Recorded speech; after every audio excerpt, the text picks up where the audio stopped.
Welcome into the first episode of the Rundown 2026. And in this episode, we take a deep dive into Kenya's financial moves.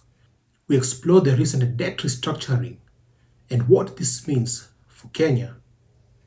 We as well look at the $500 million Eurobond buyback that Kenya is engaging in.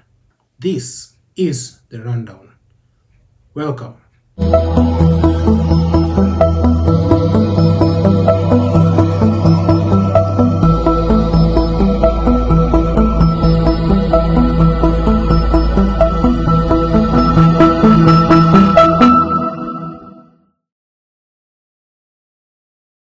Welcome. My name is Mark Karanja. Get down to business now, and Kenya will sell new debt and buy back Eurobonds due in 2032 and 2028.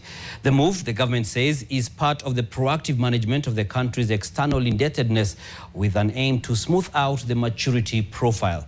NTV's Brian Jojo Cheno explains.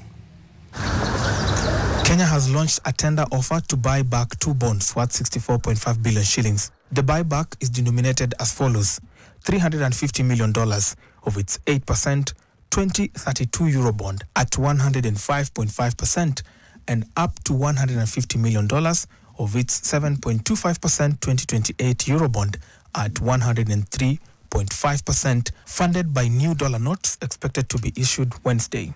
Inside the buyback, the total maximum cash outlay is $500 million, inclusive of accrued interest. The offer expires on 25th of February, with settlement expected by 3rd March, subject to successful new issuances. The minimum tender size is $200,000 in principal and $1,000 increment thereafter. Kenya retains discretion to upsize, downsize, or reject tenders entirely. Any bond repurchased will be cancelled, reducing outstanding external commercial debt.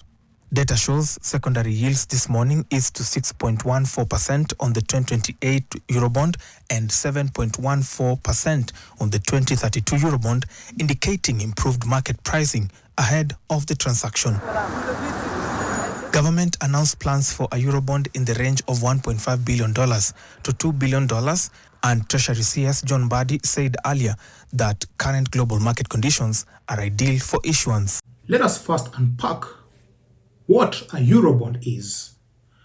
A Eurobond is an international bond that is issued by a company or a government different from the currency of that nation. For instance, a Japanese company or a Kenyan company issuing a dollar bond in London. That is a simple term of what a Eurobond is. An international bond that is issued by a company or a government of a different state or country to another country, different from the currency that it uses. Let us take a look at a background overview of what this Eurobond is and what it means to Kenya.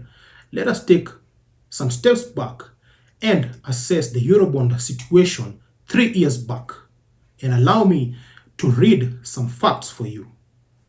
In February 2024, Kenya issued a $1.5 billion Eurobond to buy back the bulk of its $2 billion Eurobond that was due in June 2024, successfully averting a default that had concerned investors. So in simple terms, this means that Kenya took a loan, a $1.5 billion loan, and they used it to pay the $2 billion Eurobond loan that they had taken, which was due in June of 2024. This helped Kenya reduce the stress that the investors had when it came to the defaulting. In February 2025, Kenya successfully issued a new Eurobond and used the proceeds to repurchase or to pay a $0.59 billion of older bonds maturing in May 2027. Additionally, in October of 2025, the government repurchased $628.44 million of 2028 notes. This means that in February of 2025, Kenya further went and took a loan to repay all the loans that were maturing in 2027. In February, they bought another loan that was maturing in 2028. In February 2026, Kenya launched a $500 million or a 64.5 billion Eurobond tender to repurchase notes maturing in 2028 and 2032, priced at a premium. So, figuratively, let's break it down. In 2024, Kenya takes a big loan to pay off some of its debts so that it can keep its reputation intact. In 2025, Kenya again takes some loans to go and pay off some debts to ease the pressure of the payback. In 2026, Kenya plans to do this again, but at what cost? The Kenyan government is using proceeds from a new Eurobond with a 7-year and a 12-year maturity date in 2028 and 2032 to pay off a loan. Essentially, Kenya is swapping short-term debt with the long-term debt to be able to stay intact, to avoid depleting its foreign reserves and defaulting in payment. What are some of the advantages and disadvantages of this new venture and this new Eurobond that Kenya is venturing into? One of the advantages is a reduced default risk. And what this means is that Kenya is showing and proving to the IMF and to the investors that they are capable of repaying its debt early without defaulting. The second advantage is an improved market confidence. And with Kenya being able to pay its loans early, it fosters investor confidence, investor partnerships, and reducing borrowing costs for future Eurobonds.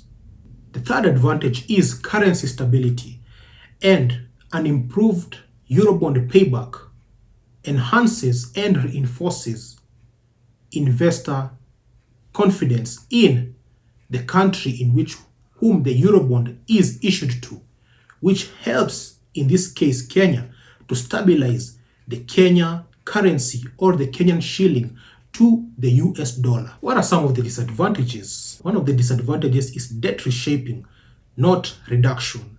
And what this means basically is that the debt is not going to be erased, but rather the repayment date is going to be pushed further ahead. Let us look at some of the disadvantages of this new Eurobond and this debt refinancing and restructuring.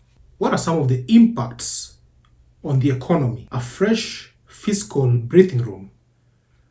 Being able to push the maturity date further gives the government and the country ample time to balance and organize itself financially to be able to meet the debt repayment period. Increased transparency.